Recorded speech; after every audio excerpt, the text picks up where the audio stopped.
թվականներին Սերժի կառավարության ժամանակ Տեցի հանրակացարանները, Էրեբունու հանրակացարանները, որոնք որ վթարային էին, Արզումանյանի հանրակացարանները, բոլորը Սերժի ժամանակ բավարարեցին կվարտիրաներով, լրիվ Եվրոդուր լուսամուտով, կաֆել մետլախով, լամինատով, բաքսին քաշած, լրիվ ապահովեցին։ Իսկ այսօր, որ մեր կառավարությունը ասում է, մենք մեր բյուջեն 4 անգամ ավելի շատ է, մենք առաջընթաց ենք, մենք բարգավաճել ենք, մենք էս, մենք այն, այսօր մեր կառավարությունը մեզ ասում է միջոցներ չունենք, չի ապահովում։ Հիմա ասեք, ում ժամանակ էր ավելի լավ։ Եվ որ հա Մենք հիմա արդեն, ես անձամբ, ես արդեն իրան չեմ ընտրելու, ես հազարավոր իմ նմաններին հավաքելու եմ, ասեմ, ձայն մի տվեք,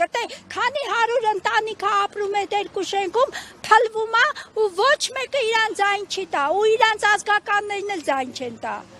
Հերիքա սուտ խոստումներ տալով մարդկանց տարիներով խափեն, ամեն օր խոստումներ են տալի, ամեն օր խափում են, փափուկ բարձը դնում են գլխներիս տակ, ասում են գնացեք, 1 ամիս հետո մենք ձեզ կպատասխանենք, ամեն 1 ամիս հետո հավաքվում են, գալիս ենք, փողոց ենք փակում, ինչ ասես անում ենք, նորից ասում են մենք ձեզ կպատասխանենք, անպայման, եկան շենքի հայատը, անպայման բոլորիդ շահավետ տարբերակով, բոլորիդ կապահովենք ու էլի խափում են, ամեն օր,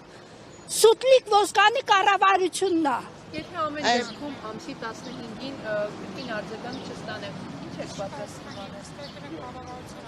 Մենք պատրաստվում ենք հավաքվենք մի քանի 100 հոգի, գնանք Մակրոնի այցելությանը հավաքվենք, խայտարակ անենք մեր կառավարությանը, հավաքվելու ենք խայտարակ անենք, որ ինչ վիճակ է, գալու ենք վրանները խփենք, նստենք հրապարակ, անպայման անելու ենք, մենք արդեն որոշել ենք։